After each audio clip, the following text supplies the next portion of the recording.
Okay, so Michigan's head coach Jim Harbaugh is flying into Minnesota tomorrow for a meeting, and the belief out of Minnesota is that he will be hired as the head coach tomorrow. So he will be leaving Michigan to go be the head coach of the Minnesota Vikings.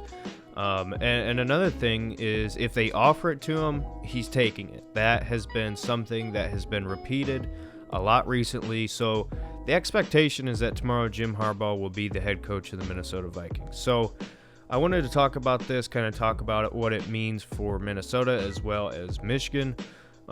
So first of all, let's get into Minnesota side of things here. So they fire Mike Zimmer. He's been there.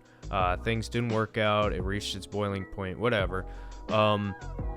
So in looking at all the candidates, to me, Jim Harbaugh seems to be the best for what their strengths are. So I know towards the end of Harbaugh's career, as far as in the NFL for the 49ers, things kind of boiled over. There was a lot of negativity coming out, people saying he was hard to work with, whatever. My opinion is that was a lot of the GM. That's kind of the sense that I'm getting. It was just never, they kept clashing. So it wasn't necessarily Jim Harbaugh, it was more the GM side of things. So from that standpoint, it makes sense because the Vikings just hired a GM who worked in the Browns front office. I believe his name is Kwesi. I'm not going to try to pronounce it, but anyway, I was very happy that he got the GM job for the Vikings, but they have a previous relationship. Him and Jim Harbaugh both were there at the 49ers at the same time. So he kind of saw what was going on. So the fact that he is banging the table, wanting for Jim Harbaugh to be the head coach of the Vikings, says that maybe it wasn't Jim Harbaugh. Maybe he realizes what that was. It was the GM, and things will be fine. So if they, and this is assuming they hire Jim Harbaugh, to me, it works great because what does Jim Harbaugh want to do? He wants to run the football. He wants to have a quarterback that's not going to make mistakes. That's Jim Harbaugh's football. Pound the rock. At Michigan this year, you saw the great Michigan offensive line, Hassan Haskins, and then Cade McNamara was a quarterback who just did not make a ton of mistakes. So that's what Jim Harbaugh wants to do offensively. So to me, it's a perfect scenario because you have a guy right now in Dalvin Cook who is the heart and soul of your team, heart and soul of your offense, heart and soul of your team. The offense should run through him. Now, you have a great weapon outside in Justin Jefferson, Adam Thielen as well, and I really like Irv Smith Jr., so assuming that he gets hired, I really hope that Jim Harbaugh gets the most out of all those weapons they have. It's not easy to do, obviously, but he's got a lot to work with. So, but anyway, in terms of what Jim Harbaugh wants to do, and then translating that for the Vikings, it's perfect because, again, the offensive line, it's not great, but they have some really good pieces, and they're built to run the football. Dalvin Cook is going to be your main, star or usage, I guess, on the offense, as he should be. And I hope they can use him in a little bit different ways than under Mike Zimmer. And then in terms of quarterback, if they want to keep, I almost said Christian Kirk. What is his name? Kirk Cousins.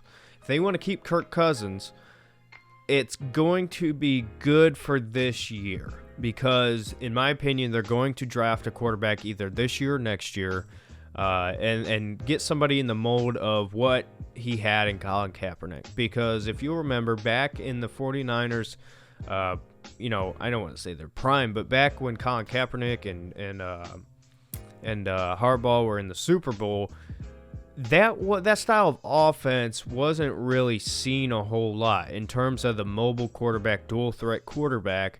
Jim Harbaugh was one of the first, if not the first, to really get the most out of what Colin Kaepernick had in the NFL.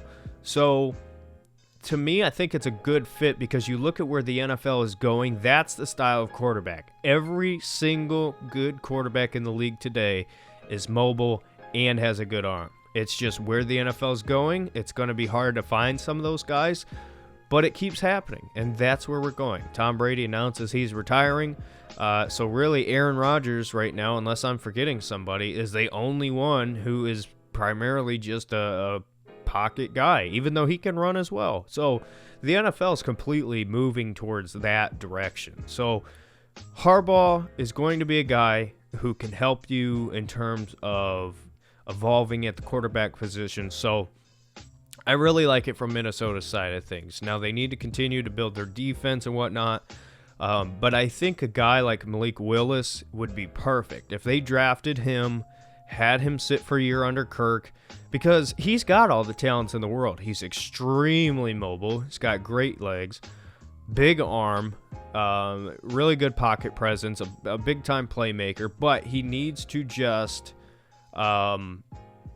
he needs to be molded. He's very raw. So I think Harbaugh would be somebody who could get the most out of a guy like Malik Willis, but we'll have to wait and see there. So as far as the Michigan side of things, I don't know what they're going to do, because the only scenario right now that I could see happening is they would make Josh Gaddis the interim head coach for this year, because all these big-time names have been hired. Lincoln Riley, which, by the way, he's bringing Caleb Williams with him to USC. Kelly. Who's some of the other big ones that I'm forgetting? The DC for Clemson, I forget his name. But there's a ton of big-name coaches that have already been taken and have already moved. So maybe you see a guy like Iowa State's head coach, Matt Campbell. Maybe he would come to Michigan, but you're not going to get Luke Fickell. You're not going to convince Lane Kiffin. They're kind of stuck right now. And they have the number 8 recruiting class, and I believe signing day is coming up shortly, maybe this week even. I'd have to double check. But you could see a lot of these guys flipping, because the whole purpose of college football right now is not to play for that school. It's to play for somebody who you believe is going to get you to the NFL. What Jim Harbaugh had this season was lightning in a bottle, because in terms of his entire career coaching college football, as far as late, it's been a massive, massive disappointment. What he did this past season, he was expected to do when he got into coaching at Michigan, in terms of competing with Ohio State. Now, I know he beat Ohio State this year, but I'm saying competing, being really close, beating them more than they have, Big Ten championships, competing in the playoffs. That was the expectation. He has failed at that. And this past season, what made him succeed in that side of things was, number one, he had a really good team. Again, he had the great offensive line, Hassan Haskins, a quarterback who wasn't making a lot of mistakes, a defense that was getting the job done with Aiden Hutchinson, David Ojabo. They had a lot of guys. So it was perfect this year, and they beat Ohio State. And it's like I said, congratulations. Good for you. Enjoy it, because you're not going to get one anytime soon. Probably not for the next decade. I say that. I mean it. It's the truth, in my opinion. Now, you don't have to agree with me, but to me, everything that I'm seeing as far as trajectory of where everything's going, that's the truth. Sorry, I know you can catch lightning in a bottle like you did this past year, but it's a reality in college football right now, and I think this is what Jim Harbaugh is looking at. He's realizing that he's done everything he can at the University of Michigan. This is the furthest he can get, because you look at the teams, Georgia, Alabama, you can throw Ohio State in there if you want to, whatever, but you can't keep up with that. In the NFL, you can choose your guys. You cannot choose your guys in college football. It is a very tough thing to do in terms of recruiting. You can't just go out and get these guys. It's not easy to do. So for Harbaugh, it makes a ton of sense leaving Michigan to go to the NFL, because like I said, maybe this is all he can do in college football. It's harsh to say that, but maybe it's the truth. So anyway, Jim Harbaugh is expected to be hired as the Minnesota Vikings head coach tomorrow. What do you think about it? Let me know your thoughts. And what do you think Michigan does? So again, we'll see. I think it's a done deal, but it'll be interesting tomorrow. So anyway, let me know your thoughts, and we'll see you in the next one. Bye.